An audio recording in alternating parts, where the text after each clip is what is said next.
Mardi 26 mai, la science S19. Donc S19, c'est les éruptions volcaniques. Donc l'écorce, c'est la couche la plus fine de la structure de la Terre.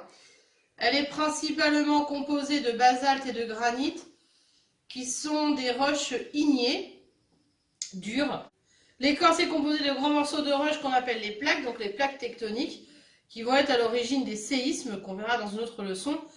Mais là, on va voir les éruptions volcaniques, donc qui sont aussi dues à ces mouvements de plaques. Ensuite, je vais rentrer un peu plus en profondeur. Ici, on a le manteau, donc toute cette partie ici. Le manteau est la couche la plus épaisse de la structure de la Terre avec environ 2900 km quand même. C'est pas une petite couche. Il est principalement constitué de roches en fusion. Mais plus il s'approche de la surface de la Terre, plus il se solidifie. Heureusement, sinon on aurait les pieds dans la lave. Ici, on a le noyau externe. Cette partie du noyau est donc liquide. On pense qu'elle est composée principalement de fer et de nickel. On pense, on ne peut pas l'atteindre. Le magnétisme de la Terre est causé par le noyau interne et le noyau externe. C'est le fait que ces deux masses bougent qui nous donne le magnétisme de la Terre.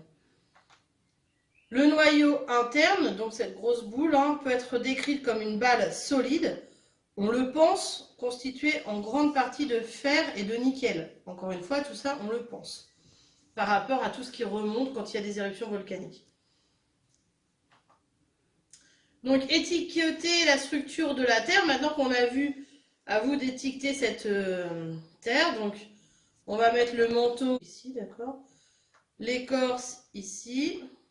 Ensuite, le noyau externe, puis le noyau interne. Ensuite, j'ai mis quelques définitions et il va falloir retrouver donc à quoi ça correspond.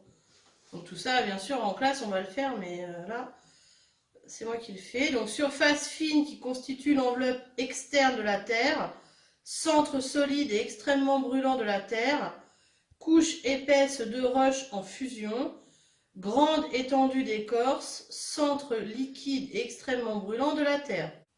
Donc surface fine qui constitue l'enveloppe externe de la Terre, c'est donc l'écorce. Centre solide et extrêmement brûlant, c'est le noyau interne. Il est solide, c'est une boule. Couche épaisse de roches en fusion, c'est donc le manteau. Grande étendue d'écorce, c'est celle qui bouge. Les morceaux qui bougent, ça s'appelle les plaques. Centre liquide extrêmement brûlant, c'est le noyau externe. Ensuite, essaie de nommer ce que tu vois. Donc, qu'est-ce qu'un volcan? Donc voilà, on essaye de voir par rapport à cette animation, qu'est-ce que l'on voit. Donc, je vous laisse l'animation 2 fois.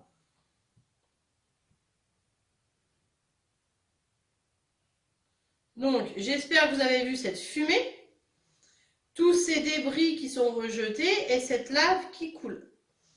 Donc, on va essayer de nommer ce que l'on voit.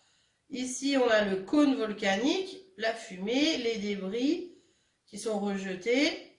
Ensuite, on a la lave. Ici, on a l'écorce. Ici, on a le manteau. Donc, si je reprends un schéma un petit peu plus complexe du volcan, donc les projections, c'est ici, c'est ce qui va être rejeté. On a les coulées de lave.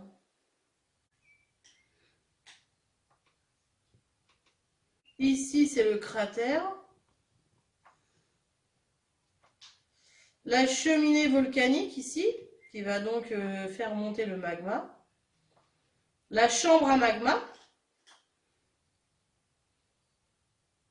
Ici, on a une cheminée secondaire. Pas forcément, des fois, il y a en fait 2 petits volcans, ou même 3 ou 4, qui vont arriver à se former. Donc ça nous fait des cheminées secondaires. Et ici, on est dans l'écorce terrestre. Donc une chambre à magma qui va se créer, avec une cheminée volcanique qui va faire les éjections. Donc projection avec les fumées, on a vu. Ici, ça s'appelle le cratère. Dans le cône volcanique, on peut avoir donc plusieurs coulées de lave et donc plusieurs cheminées, avec des cheminées secondaires.